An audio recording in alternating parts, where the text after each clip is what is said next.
3, 2, 1. Welcome to another video.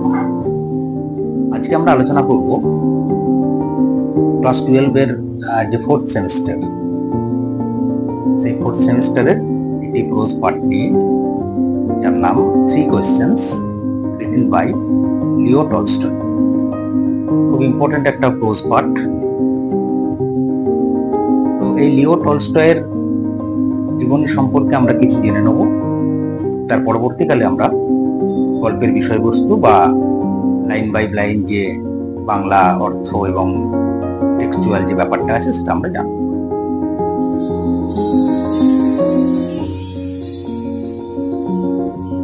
প্রথমে বলি, Leo Tolstoy এটি তার পরিচিত নাম হলেও তার আসল নাম ছিল লে নিকোলোভিচ টলস্টয়। অর্থাৎ একজন রাশিয়ান বিখ্যাত নভেলিস্ট কাম ফিলোসফার কাম মরালিস্ট থিঙ্কার এই লে নিকোলোভিচ টলস্টয় ওরফে লিও টলস্টয়।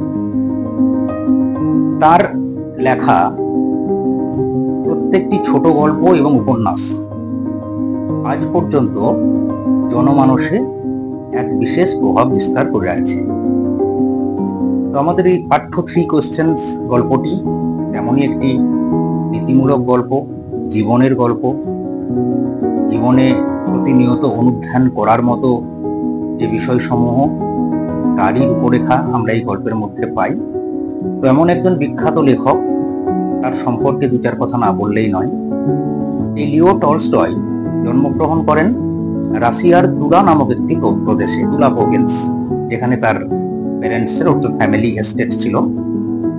তিনি জন্মেছিলেন 28 সালের 9 সেপ্টেম্বর, এই তারিখে তার জন্ম হয়।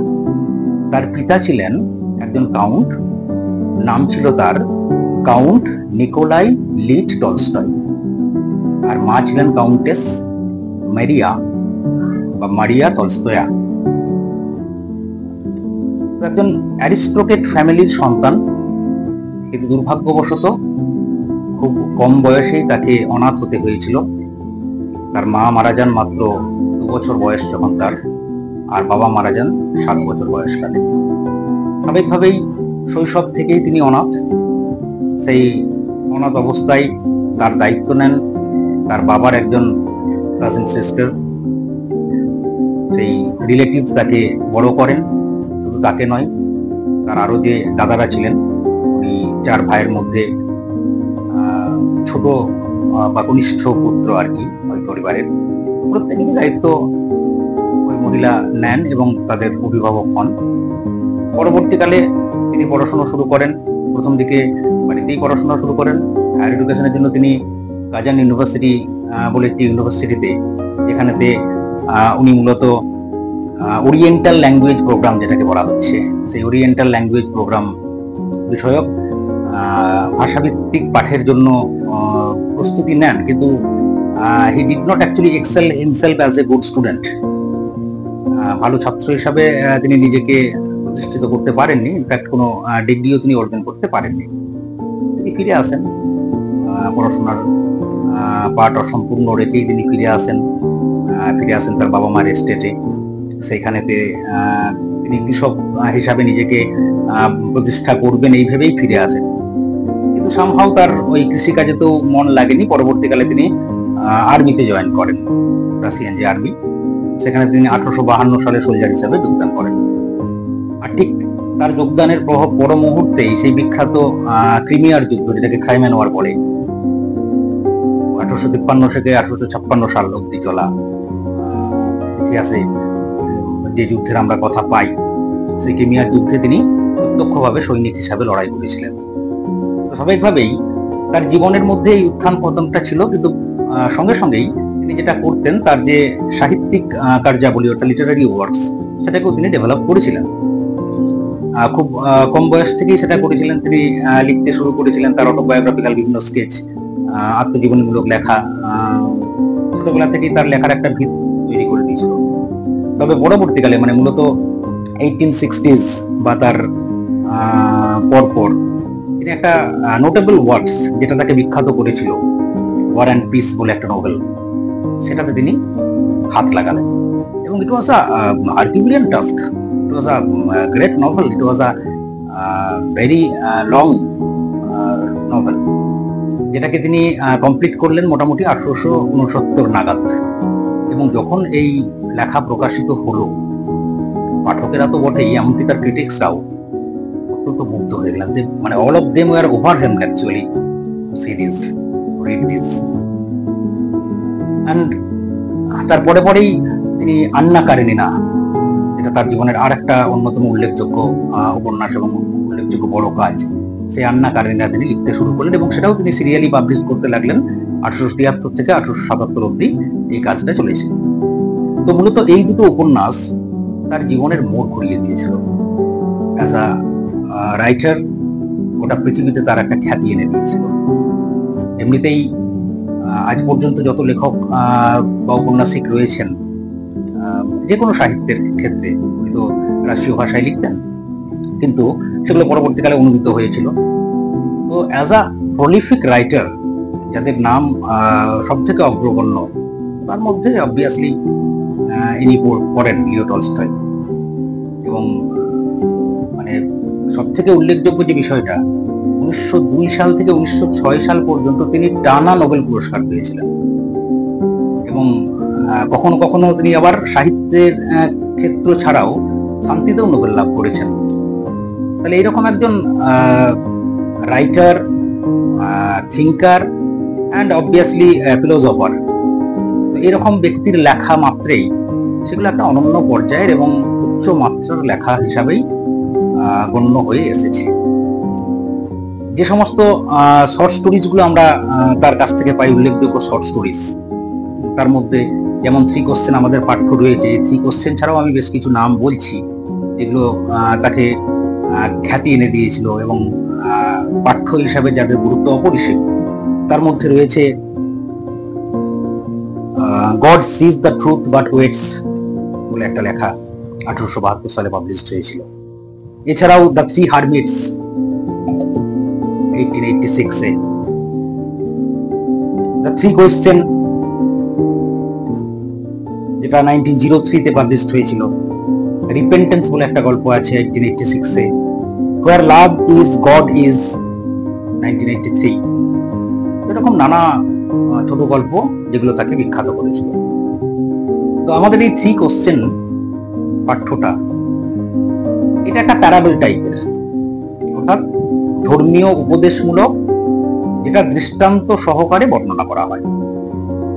দৃষ্টান্ত সহকারে বর্ণিত যে নীতিমূলক গল্প কাহিনী, তাদেরকে প্যারাবল বলা হয়। তো 3 কোশ্চেন গল্পটি ঠিক সেরকমই একটি গল্প, যেখানে আমরা দেখতে পাই একজন রাশীয় রাজা, যাদেরকে জার বলা হয়, সেই রাশীয় রাজার মনে 3টে প্রশ্নের উদয় হয়। যে 3টে প্রশ্ন শুধু ওনার প্রশ্ন নয়, এই 3টে প্রশ্ন হচ্ছে জীবনের প্রশ্ন। এই 3টি প্রশ্ন মানুষের জীবন যাত্রা, জীবন ধারণের জন্য অত্যন্ত গুরুত্বপূর্ণ 3টি প্রশ্ন। এটি নিয়ে 3টে বিষয় নিয়ে, এক হচ্ছে regarding the proper time to begin anything, মানুষ যখন কোনো একটা কাজ করবে, সেই কাজ শুরু করার সঠিক সময় কোনটা, এটাকে ডিসাইড করা। দ্বিতীয় হচ্ছে আমাদের জীবনে কে সঠিক লোক। জীবনে প্রচুর লোকজন আমাদের আসে, সবাই যে সঠিক হবে এমন নয়।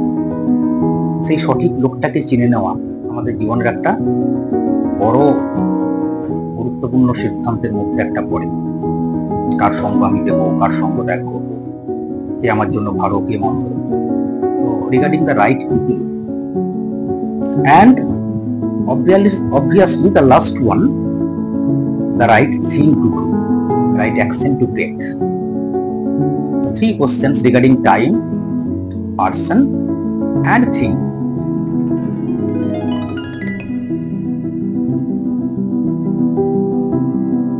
এইটা নিয়ে তিনি খুব বিব্রত ছিলেন।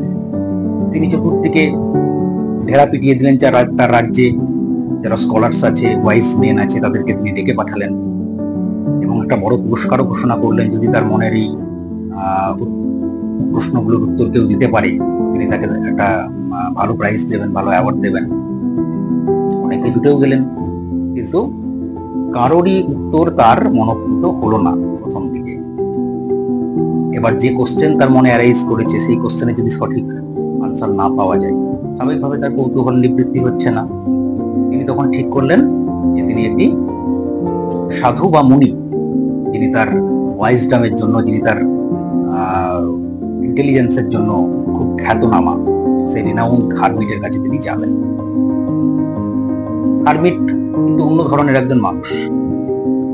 তিনি সৎ, সরল, দরিদ্র, কিন্তু খুব প্রজ্ঞাবান, অত্যন্ত ধীর স্থির প্রজ্ঞাযুক্ত এই ব্যক্তি সবসময় ধনী মানুষ বা রাজা, জমিদার এদেরকে এড়িয়ে চলতেন। তিনি কেবল অ্যাটেন্ড করতেন সহজ সরল মানুষদেরকে, সাধারণ মানুষদেরকে, কমন ফোক যাদেরকে বলা হয়। রাজা সেটা জানতেন বলেই তিনি যখন ওই হারমিটের কাছে যান, তখন তিনি কিন্তু তার সমস্ত রাজ ঐশ্বর্য ত্যাগ করে যান। তিনি ঘোড়া থেকে নেমে পদব্রজে তার কুটিরে পৌঁছান। তিনি তার নিরাপত্তা রক্ষীদেরকে বাইরে রেখে যান তার কুটিরে প্রবেশ করার আগে, যাতে বুঝতে না পারেন তিনি রাজা, কারণ রাজা জানলে তিনি হয়তো তাকে অ্যাটেন্ডই করতেন না। তাই সাধারণ মানুষের একটা বেশ নিয়ে তিনি ওই মুনিবরের সঙ্গে দেখা করতে গেলেন। মুনিবর প্রথম দিকে তার কথা শুনলেন, কিন্তু কোনো উত্তর দিলেন না, নিরুত্তর রইলেন। হয়তোবা তিনি অপেক্ষা করছিলেন কোনো একটা প্র্যাকটিক্যাল এক্সাম্পল তার সামনে সেট করার জন্য, এবং কিছুক্ষণের মধ্যেই সেটা পেয়েও গেলেন। একজন ব্যক্তি যিনি অত্যন্ত আহত অবস্থায় তাদের কাছে এসে লুটিয়ে পড়লেন, কেউ বা কারা তার পেটে স্ট্যাব করে দিয়েছে, ছুরিকাঘাত করেছে, সেই ক্ষত নিয়ে তাদের কাছে এসে পৌঁছলেন। এই মুনিবর এবং রাজা উভয়ে মিলে তার সেবা শুশ্রূষা করে তাকে রিভাইভ করলেন, তাকে প্রাণ ফিরালেন। পরবর্তী সকালে, সেই রাতটা কেটে গেছে, পরবর্তী সকালে যখন শেষবারের জন্য ওই রাশীয় রাজা এনাকে প্রশ্ন করছেন, তার 3টে প্রশ্নের উত্তর তিনি দিতে পারবেন কিনা, এবং 3টে প্রশ্ন তিনি আবার রিপিট করছেন, যেটা তিনি তার আগের দিনেও করেছেন। আমি গল্প যখন বলবো ডিটেলসে বলবো। তো সেরকম একটা পরিস্থিতিতে তিনি বললেন যে আপনি তো উত্তর পেয়ে গেছেন, you have already been answered. তো বুঝতে পারলেন না কিভাবে তিনি উত্তর পেলেন। তখন তিনি বললেন কিভাবে, তখন তাকে বুঝিয়ে দিলেন দুটো পরিস্থিতির কথা, যেটা গল্পে বর্ণিত আছে, আমরা পরের ভিডিওতে বলবো।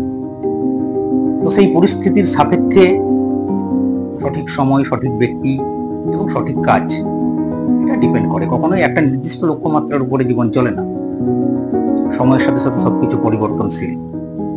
তাহলে স্বাভাবিকভাবেই আজ যে ভালো, কাল সে খারাপ হতে পারে।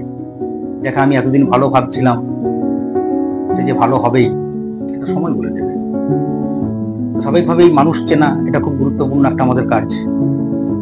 যে কোনো কাজের সঠিক সময় অনুধাবন করাটা কখনো কখনো সেই সময়ের দাবিকে বজায় রেখে আমাদেরকে করতে হয়। আর যে কাজটা আমাদের জন্য সব থেকে গুরুত্বপূর্ণ বলে মুনিবর রাজাকে বললেন অবশেষে উদাহরণের মাধ্যমে, সেটা হচ্ছে আমরা যার সাথে রয়েছি, আমরা যেখানে অবস্থান করছি, আমার সাথে আমার যারা সহসাথী বা যারা নাগরিক রয়েছেন, আমার বাড়ির যারা লোকজন রয়েছে, অর্থাৎ আমার সাথে সেই মুহূর্তে যে বা যারা থাকছেন, তাদের ভালো করাটাই আমাদের সব থেকে বড় কাজ। এই ধরনের একটা উত্তর, যেটা রাজার মনকে স্যাটিসফাই করেছিল। রাজা অত্যন্ত তৃপ্ত হয়েছিলেন, এবং সব থেকে বড় কথা, গল্পের মধ্যে যে উন্ডেড ম্যানকে আমরা পেলাম, he was actually a sworn enemy of the king who became an intimate friend thereafter. তো এই ধরনের যে বিষয়গুলো গল্পের মধ্যে রয়েছে, অত্যন্ত রোমাঞ্চকর একটা গল্প, অত্যন্ত নীতিমূলক একটি গল্প, যেটা পরবর্তীকালে আমি পরের ভিডিওতে আরো ডিটেলসে বলবো। তো স্বাভাবিকভাবেই এই গল্পটা আমাদের পাঠ্য, এবং এই গল্পটা আমি যেমনটা বলেছি 1903 সালে প্রকাশিত হয়েছিল। What men live by and other tales নামক একটি গ্রন্থ সংকলন থেকে এই গল্পটি নেওয়া। খুবই তাৎপর্যপূর্ণ একটি গল্প, এবং ক্লাস 12 ফোর্থ সেমের যারা স্টুডেন্টস আছে, যারা পরীক্ষা দেবে ফাইনাল, তাদের জন্য এটি অত্যন্ত গুরুত্বপূর্ণ একটি কোর্স পাঠ। আজকের ভিডিওতে আমি এটুকুই বলে আমার কথা শেষ করছি। লক্ষ্য রাখুন, লক্ষ্য রেখে পরের ভিডিওতে। ধন্যবাদ, সকলকে শুভেচ্ছা রইল।